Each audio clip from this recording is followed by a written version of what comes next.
What's up guys, welcome back to Team Neutralix. I'm TrippedUp from the TrippedUp channel, and today I'm be giving you the full guide on how to play Mirage. A little fun fact about me, my highest level legend is Mirage, being level 71. Now, this was way before Brawlhalla started giving out XP like Oprah Winfrey, through things like double XP weekends and ranked XP multipliers, so it's a lot more playtime than you think. Because of this, I thought I'd share some tips and tricks on how to play her. But before we begin, I want to remind you to head over to teamneutralix.com, where you can purchase coaching from me or any of our other amazing coaches. And if you want to improve at Brawlhalla but don't feel like spending the money, then subscribe to the channel, as it's a completely free way to keep up with all of our videos. Now, let's get into the Mirage guide. Let's start by discussing her kit. As I'm sure you're aware, Mirage is a high damage scythe and spear legend. If you're wondering how difficult she is to play, I'd say she's around medium difficulty, as Scythe is hard to play, but her spear, high damage, and signatures all help to alleviate that difficulty. Speaking of stats, the best stance to run on Mirage is the attack stance, as it gives her 8 strength at the cost of only 1 dexterity point, which neither Scythe nor spear needs. However, if you're uncomfortable having only 4 defense, then the defense stance is a good alternative. Now, there's one more aspect of her kit that I failed to mention, and that is of course, her drip. So, how do you craft the perfect Mirage drip? Easy. Just please, for the love of God, do not use this skin. In all seriousness though, Mirage has a ton of good skins, the one I'm using being my personal favorite, so don't be afraid to get creative with it.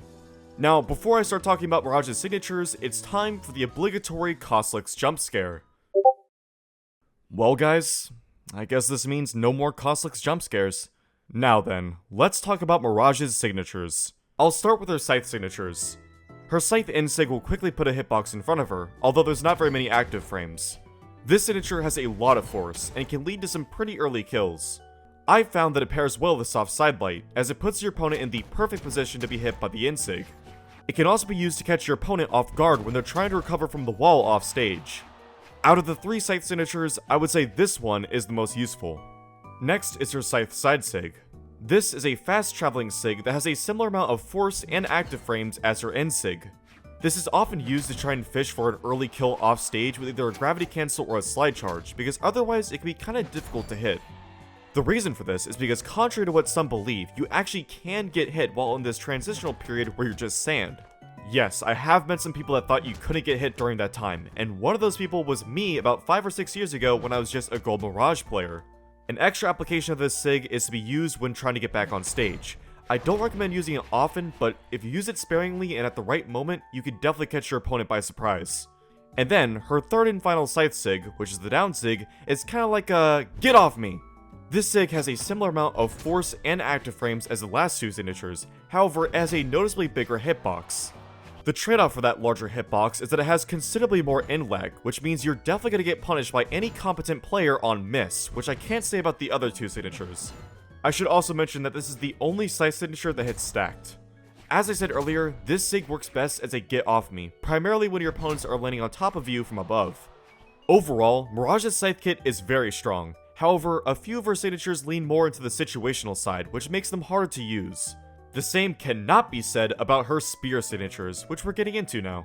First, we have her spear N-Sig, which is basically her main anti-air tool besides spear D-Light. This Sig comes up pretty quick and has a lot of force, and although the hitboxes seem small, they're so densely packed together that it basically creates one giant hitbox. Oh yeah, did I forget to mention that this Sig hits grounded? Yeah, so not only does this Sig reach high up in the air, but it also hits on the ground too.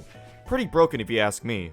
I also wasn't kidding earlier when I said this Sig has a lot of force, so much so that when used with a gravity cancel, it can snipe some really early kills off the top of the map. Next, we have our Spear Side Sig, which I don't know what to say about this Sig that isn't already readily apparent. It's fast, it has a lot of force, and it actually covers more area than you think it does.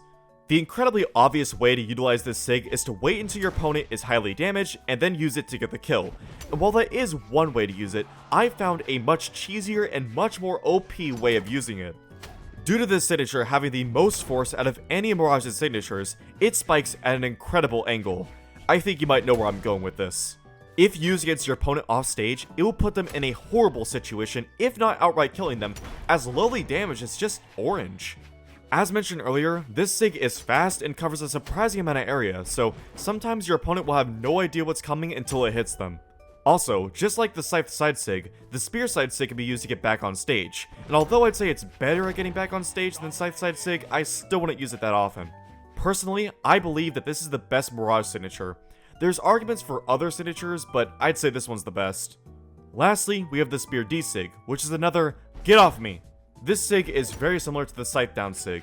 The only differences are that it does less force, in fact it does the least amount of force out of any signature in Mirage's kit, and also covers more area. A good use that I found for it is a follow-up after Sidelight. This can be done with or without a dash in between, and it covers a lot of the dodges that your opponent will be doing. And of course, there's the more obvious application, which is to use it when they're coming down on top of you from above. Overall, Mirage's Spear kit is very strong, just like her Scythe kit, but I'd say it's even stronger, because the SIGs are easier to use and are more spammable. Now that we've gone over her signatures, it's time to talk about Mirage's combos. To be honest, Mirage doesn't have any true combos that are unique to her kit. So instead, I'll go over some of her common follow-ups and soft reads, some of which I went over earlier. Soft Sidelight into End SIG on Scythe.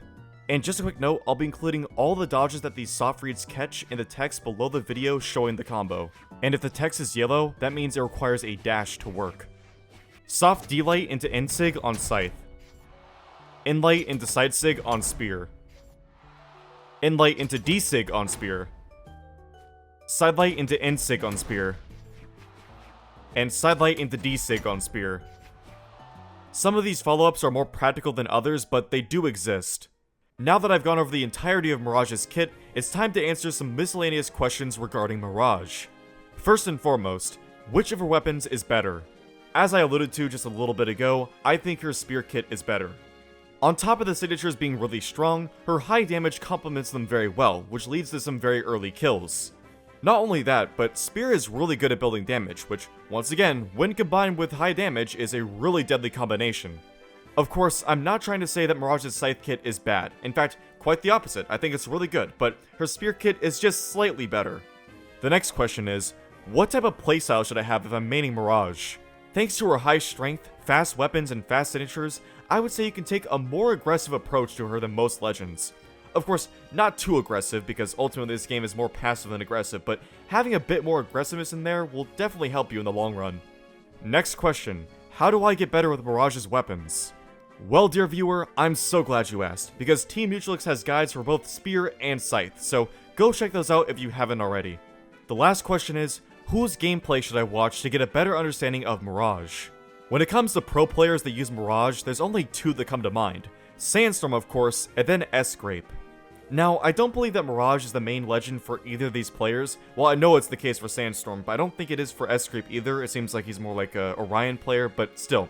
They've played her in tournament and have done very well for themselves, so I'd recommend checking out both of their gameplays with Mirage. And as luck would have it, S-Scrape is actually a coach here at Team Neutralix, so if you're looking to get coaching specifically for Mirage, I fully endorse his coaching over mine. Of course, I would definitely not complain if you chose mine, but still, he is a very good Mirage, and he will definitely help you out with that. And yeah, that about does it for the Mirage guide. If there's anything important that you feel that I missed, make sure to leave it in the comments below, and also make sure to comment which legend you think we should make a guide on next. I've been TrippedUp, and I'll see you all next time.